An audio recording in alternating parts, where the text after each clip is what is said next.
Então o Simonton chega no dia 12 de agosto de 1859 ao Rio de Janeiro, que naquela época era a capital do Brasil, era a capital do Império, né? Então a cidade mais importante do país.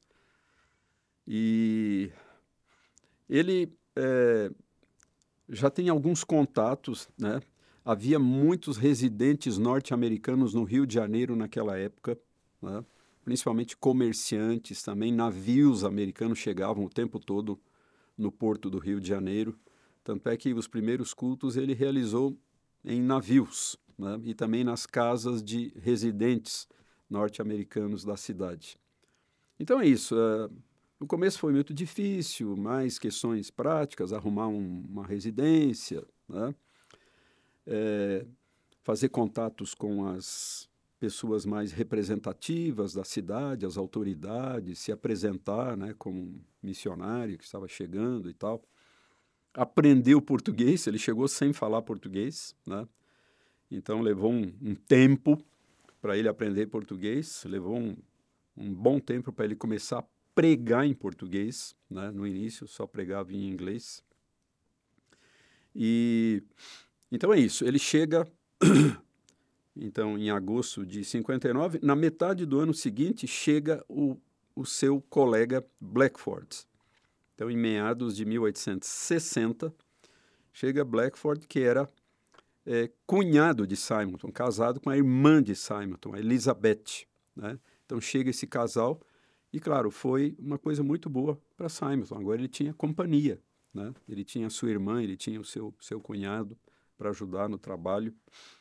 Então é isso, no começo foi tudo muito lento, né? Por causa dessas circunstâncias, por causa da legislação do Império que restringia a atuação de missões protestantes, né? A legislação do Império ela foi se liberalizando ao longo do século XIX nessa questão. No começo havia muitas limitações para o trabalho dos missionários, né? Mas com o passar do tempo as portas foram se abrindo mais, né?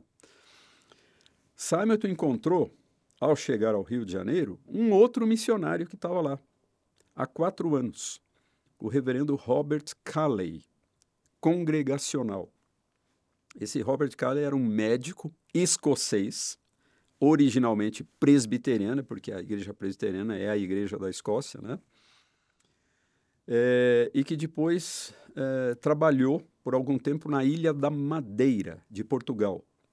Então aprendeu bem o português e conheceu bem a cultura portuguesa e teve um êxito muito grande no seu trabalho. Muita gente se converteu como fruto do seu trabalho na Ilha da Madeira, mas daí surgiu uma pavorosa perseguição que obrigou os chamados calvinistas da Madeira a fugirem, assim de uma hora para outra, da noite para o dia, a fugirem em navios ingleses da ilha para salvar a vida, porque a perseguição era para matar mesmo, para acabar com eles, né?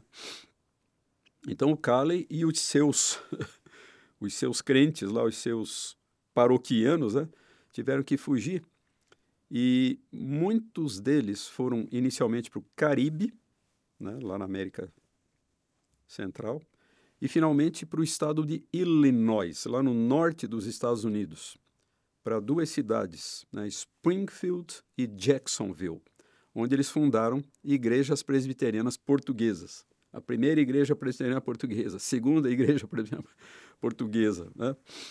Então, os filhos espirituais do reverendo Calley. E daí o Calley, finalmente aconselhado por aquele Fletcher do qual eu falei, o livro lá, O Brasil e os Brasileiros, ele veio para o Brasil. Ele já conhecia a língua, né? Já falava português, então ele veio para o Brasil e foi esse grande pioneiro do protestantismo missionário no Brasil, fundador da Igreja Evangélica Congregacional. Então, e no Rio de Janeiro também, né? Então, quando Simonton chega, ele encontra já esse outro missionário, né? Até o Calley ficou meio enciumado, né? Porque ele entendia, isso aqui é o meu campo de trabalho, como é que vem esse intruso agora, né? sem pedir licença e começa a trabalhar aqui no meu campo. Houve um desentendimento entre eles numa época e que a gente vê refletido no diário de Simonton. No seu diário, Simonton fala a respeito desse problema, né? Mas depois eles acabaram acertando aí os ponteiros, né? As diferenças e se tornaram amigos, né? Trabalharam cordialmente lado a lado na mesma cidade.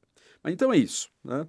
No início bastante difícil, mas à medida que Simonton daí começa a dominar o português, e aliás ele veio a dominar muito bem posteriormente a língua portuguesa, né? Tanto para falar como para escrever. Então ele se torna mais autoconfiante, né? Agora falando português e começa a pregar em português. Primeiro ele inicia uma escola dominical, né? E depois os cultos. E finalmente, em janeiro de 1862, então veja bem, ele chega em meados de 59. Então, 59, 60, 61. Janeiro de 62, ou seja, 2 anos e meio depois que ele chega, daí finalmente ele organiza a Igreja do Rio de Janeiro, mas com 3 membros. E o mais curioso é que os 3 estrangeiros, né? Então, um norte-americano que estava morando lá no Rio de Janeiro, e eu acho que os outros 2 eram portugueses, né? Então, esses foram os primeiros membros da igreja. Mas Simonton anotou no seu diário, né? Assim nos organizamos, mediante a recepção só dessas pessoas, né? Assim nos organizamos como Igreja de Jesus Cristo no Brasil. Está escrito lá no diário dele, né? Então é isso, é um começo difícil, mas a partir, né, aí do início dos anos 60, o trabalho começa a ganhar ímpeto, começa a ganhar mais ritmo, né? E daí nos anos seguintes, então, Simonton vai fazer importantes realizações, né? Então, além da Igreja do Rio, ele vai lançar, 2 anos depois, em 64, o primeiro jornal evangélico do Brasil, Imprensa Evangélica. Ele e os seus colegas, né? Um deles, o José Manuel da Conceição, foram os fundadores desse importante jornal, né? No ano seguinte, 65, ocorre a organização do Presbitério do Rio de Janeiro, né? Então, agora a existência de 3 igrejas, Rio, São Paulo e Brotas, no interior de São Paulo, possibilita a criação do Presbitério do Rio de Janeiro, organizado aqui em São Paulo, no dia 16 de dezembro, então, de 1865. No dia seguinte, o que acontece? Esse novo presbitério ordena o seu primeiro pastor, exatamente o ex-padre José Manuel da Conceição, né? Então, no dia 17 de dezembro, que hoje é o dia do pastor presbiteriano, dia 17 de dezembro, numa referência à ordenação do JMC, né? Então, isso, 65. E, finalmente, 2 anos depois, 67, o ano da morte de Simonton, ele morreu no fim do ano. No início do ano, ele fundou um pequeno seminário no Rio de Janeiro, que ficou conhecido apenas, né, como Seminário do Rio de Janeiro. Os historiadores chamam de seminário primitivo. Esse semináriozinho funcionou por 3 anos e teve só 4 alunos. Com a morte de Simonton, né, as coisas ficaram difíceis, mas mesmo assim o Blackford continuou por mais algum tempo, e daí essa pequena instituição encerrou as suas atividades lá por 1870, né? Então, esses 4 alunos se tornaram grandes pastores, pioneiros da Igreja Presbiteriana do Brasil. Então, o reverendo Modesto Carvalhosa, o reverendo Antônio Trajano, o reverendo Miguel Torres e o reverendo Antônio Pedro de Cerqueira Leite. Esses foram os 4 alunos, os 4 únicos alunos desse semináriozinho fundado pelo reverendo Simonton. E, finalmente, então, em novembro em novembro de 1867, né, Simonton, que estava cheio de planos, de projetos, tão entusiasmado com o crescimento da obra presbiteriana no Brasil, contraiu febre amarela lá no Rio de Janeiro, que era uma coisa super comum naquela época, né? Ficou doente, veio para São Paulo achando que o clima de São Paulo mais ameno ia ser bom para a sua saúde, e além disso, aliás, uma outra coisa que aconteceu dolorosa para ele foi que em 1864 ele perdeu a esposa, né? Ele tinha, depois da organização do presbitério da Igreja do Rio de Janeiro, em janeiro de 62, alguns meses depois ele foi de férias para os Estados Unidos e trabalhou numa igreja lá na cidade de Baltimore, onde ele conheceu essa moça, Helen, com a qual ele se casou, daí vieram os dois de volta para o Brasil.